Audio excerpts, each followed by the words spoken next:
Where are you in life? Who are you? Who do you relate to? And how do you build that person up to be really amazing? You are on your own hero's journey. Hello, and welcome to the first lesson. Again, I'm Michael. Right now, we're going to be talking about the story of Aries, the story of I Am. One of the most powerful I Am stories, of course, is the story of the Abrahamic religions. You have God identifying himself as I am in the burning bush in the story of Exodus, and you have Abraham swapping a ram for Isaac when he was told to go sacrifice Isaac up a mountain. He catches a ram in the bush and sacrifices the ram instead. So the Abrahamic religions, which are Christianity, Judaism, and Islam, very based in Aries. It's that time period. So there's different eras that are associated with different zodiac signs. The post Bronze Age is Aries. The Bronze Age is Taurus. The Roman and current times is Pisces. And the upcoming Age of Aquarius is also coming up soon. You'll hear a lot of Age of Aquarius stuff. Pisces is actually a really, really massive sign. It's gonna be a while before we're through it. As a whole, there's different eras, and we see different things throughout history happen. The Abrahamic religions focus on the ram. Christianity obviously focuses on fish. Has a big. There was a fishing. Some of the disciples were fishermen, and Taurus, the bull. We'll talk about that in the next section. But we have some Bronze Age references to the bull. What is Aries and why is it first? So Aries is first of all, because traditionally it starts on the first day of spring in the Northern Hemisphere. Almost all our traditions come from the Northern Hemisphere, and certainly Western astrology does. Everything begins. So Aries is really what is left after winter has done its damnedest to destroy absolutely everything. So, and when you start with something, you start with you. So let's talk about you. Who are you? Have you ever answered that question with your name? So I'm Michael, and so who am I? I'm Michael. Of course I'm Michael. But maybe I'm my body. Have I said, am I body? And have you considered that you're none of these things? Maybe you're just whatever is observing going on. So you notice that you say something, you notice you say a word. It's not you that says the word, it's you that notices that you said the word. So to get really super meta, who are you on that deep level? Do you associate yourself with your possessions? Are you associated with your family and friends? Are they you? So are you your name? Are you your body? And the truth is that if you lost everything that you had and you didn't have any more friends, you would still be around.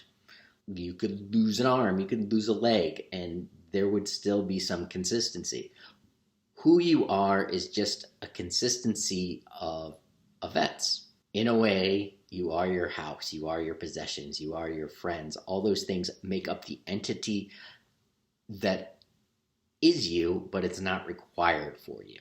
And so you could delete all your social media, your business could go bankrupt, you could lose your job, you could not get the job, lots and lots of stuff could happen. That entity that is still you would still go from one thing to another.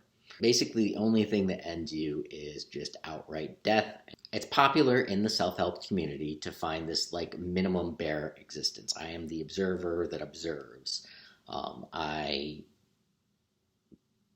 go down and I sit on the couch and I play a video game and I have a thought and then I have a contradictory thought, and I can't be having both thoughts at the same time and talking horrible to myself, so I'm obviously not that thing. There is something that is you, and there's something that forms that essence. So maybe you see yourself as a follower of science, maybe you're liberal, maybe you're conservative, maybe you worry about different political things, maybe you don't. What holds you together? And it's stories. It's your own hero's quest. You are on your own hero's journey. That might be hard to say, if you're depressed, going through a tough time, and just barely getting out of bed in the morning. That's, yeah, I'm on a hero's journey. Yeah, whatever, right? But there's stories that you tell yourself. There's stories that go back to your that create things. Where are you in life? Who are you? Who do you relate to? And how do you build that person up to be really amazing? What's really going to empower you, what's really going to move you through the process is your attitude. 100%. Attitude is really where you get your power. How do you get to the point where you're just like, hey, I have a good attitude, and I'm getting the benefits of having that good attitude. What is your attitude? Now, I've already alluded that it makes up who you are. It's a composite of your thoughts, your feelings, and your actions. Is that it? If I just have great thoughts, okay feelings, and take good actions, does that make me a positive person? Not necessarily. So it's like baking, it's like cooking. So you have different ingredients, you put them in, but they've got to go in the oven at a certain temperature. They have to rise, they have to mix together correctly. You need the correct amounts of everything. So you have to have a thought, have it create positive feelings, and then take actions that produce awesome results, right? So if you were baking a cake, you wouldn't just be like flour, sugar, oven at 100 degrees Fahrenheit, right? Like a warm, maybe a warm bath or something like that. It's got to mix it. You got to add in the eggs. You have to let the dough rise. You have to put it in the oven at 350. You have to let it cook. And you have to take it out and you put icing on it. And you get to a point where you're like, oh, that's good cake. Not that's good sugar, or that's good flour, or that's good whatever else you put in it. So as we combine our thoughts, feelings, and actions, we start to get our attitude. And so William James said, the greatest discovery of my generation was that you could alter your life by altering your attitude of mind. That's the process, is you just find things that improve your attitude. As you do things that improve your attitude, you're going to get better results. One of the things about science and technology is that it's very ... We need to bring some magic, some extra energy back to how we approach things. Everything is magic or nothing is magic, essentially. Science is everywhere and amazing things happen all the time. We just have to choose to be amazed. There's lots of talk about like quantum theory in the self-help community. It's using it as an example of usually a quantum leap. So like you're at some base level and you're working on it and you're working on it, and eventually you go up. You make stair steps in your career, in your energy, in your life. It's a great illustrative example. So we're not going to actually talk about quantum theory per se. We're going to talk about making these quantum leaps. U squared by Price Pritchett. And Pritchett talks about a fly that is in the same room as him, and he's opened the door so the fly can go out, and the fly's just not going out. It's just pounding against the window. And so what we're talking about when we're improving our attitude is, are you pounding yourself against the window, or is there another way of doing this? Is there something more simple, more basic? Are you letting people know what you need? And are you practicing things that are going to raise your vibration level, raise your feeling, raise your emotions? What do we talk about that raises our emotions? What gives us this energy to go through all these processes and be like, hey, I feel like I'm doing a good thing, make us be a better and more productive person? The first thing is you gotta put yourself first. If you're not putting yourself first, you are going to be running into a problem. Eventually, you want to be in a position where you can put other people first. But if your needs aren't getting met, you 100% have to be putting yourself first. Have enough money, have enough life situation, because if you're not taking care of yourself first, you're not going to be able to take care of anybody else. And you need to put yourself first if you have a crap attitude. So, for instance, late summer of 1997, I found myself in the hospital. I had attempted suicide, and I was done.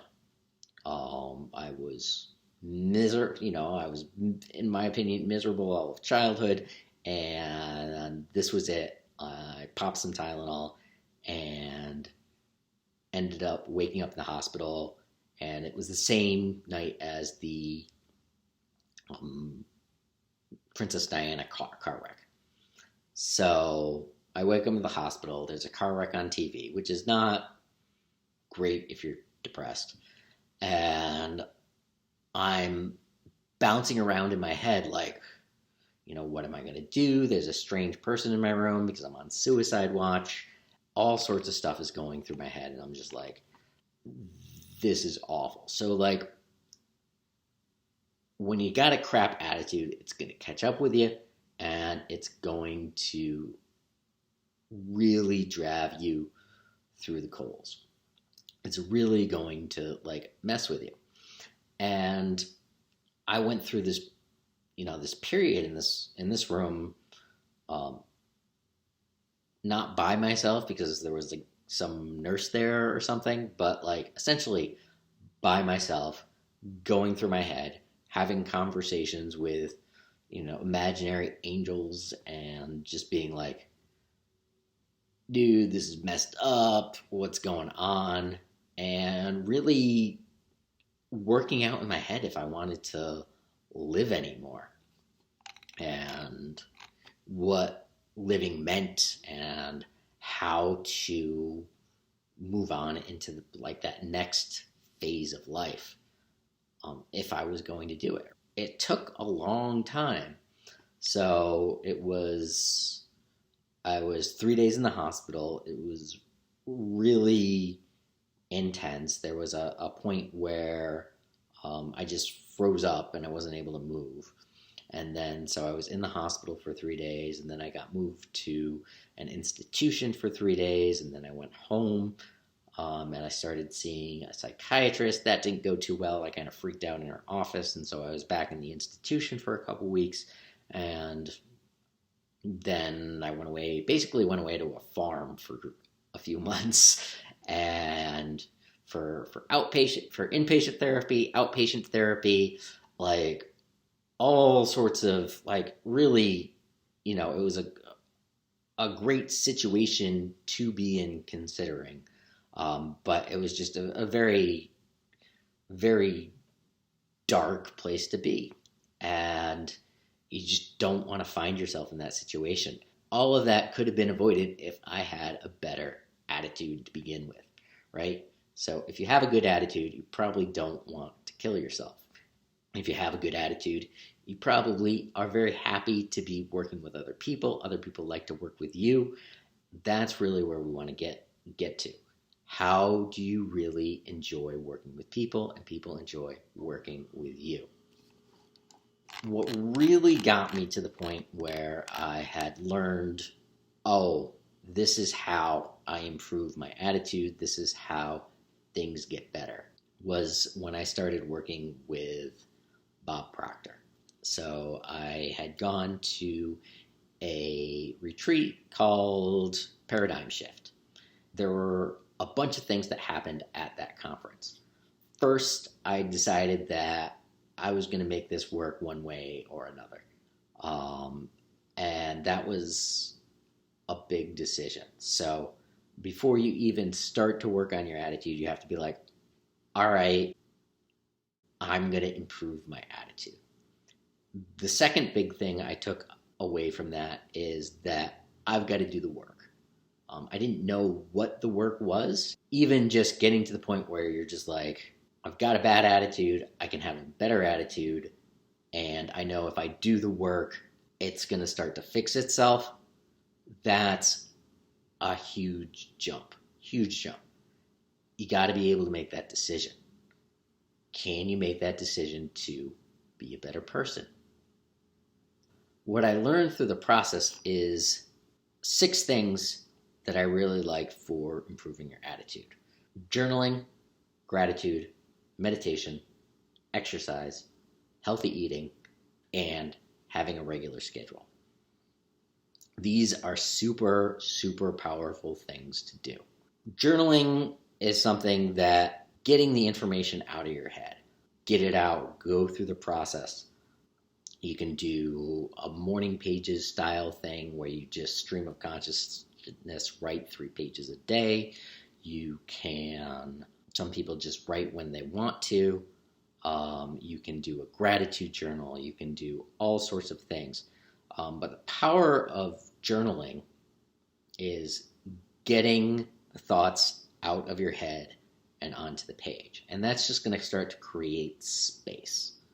And as you start to create space, you start to get to a spot where you can become a better person.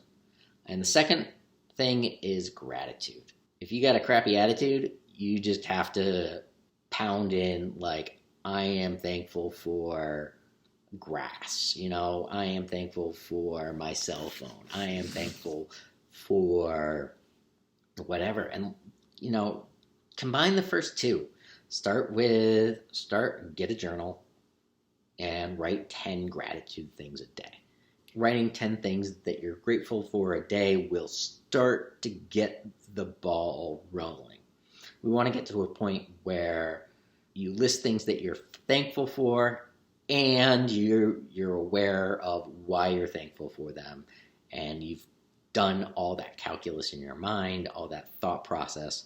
And so I'm thankful for my family because I love when they give me a hug or something. I'm thankful for my family because they had helped me with my education. I'm thankful for the pizza last night because it tasted delicious, right? Start adding in that because. And it doesn't have to be an incredible because. It can just be like a because anything. I think one of the things about giving a reason is that pretty much any reason will make something more convincing. I love to go to the beach because it's snowing out, right? It's there's something about giving a reason when you're talking to someone that makes it more palatable, even if it's total bullshit. So throw a reason on there, start going 10 things a day. I'm grateful for this. I'm grateful for this. I'm grateful for this. And you'll start to really build that muscle of gratitude. And over time, you'll make progress. The next thing is meditation. Is going to really make a big difference. If you haven't meditated before ever, it might just be staring at a dot for 30 seconds, right? What is going to get you to the point where you can clear your mind and make that extra space? Also, exercise. If it's on the table, it's a wonderful thing to work through. Exercise, healthy eating, and a regular schedule. If you can start blocking time in your calendar, right? So you're going to schedule your meetings and block time to do your work. If you need to code something, make sure you have time in your schedule to code that thing.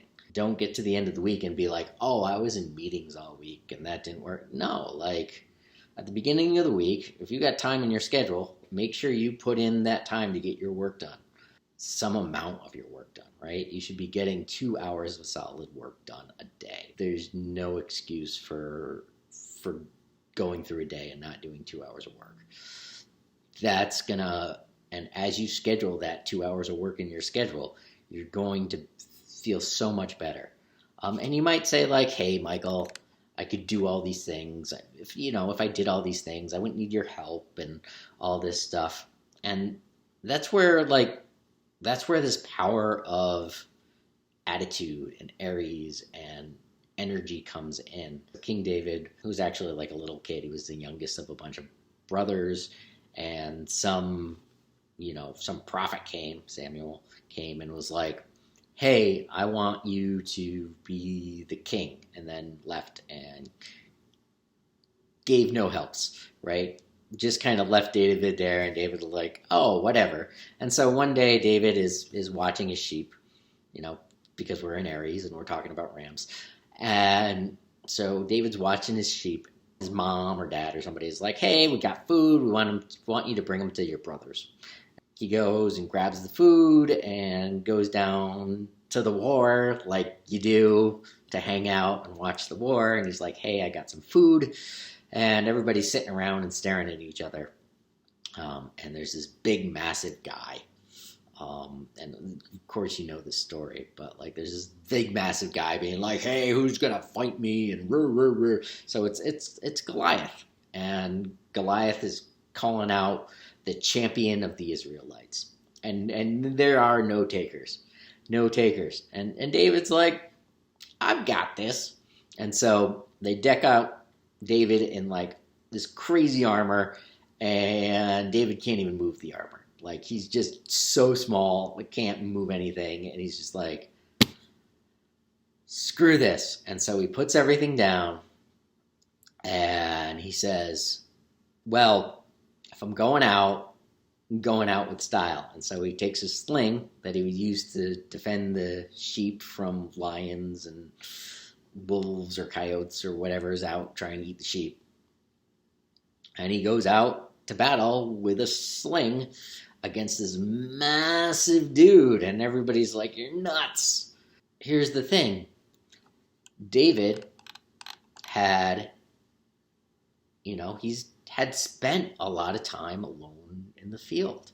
He had thought through everything. He's done these types of meditation. He's practiced with the sling. He's done his exercises. Like, he's gone through all these things. And so he's gotten to that point, and he comes to deliver.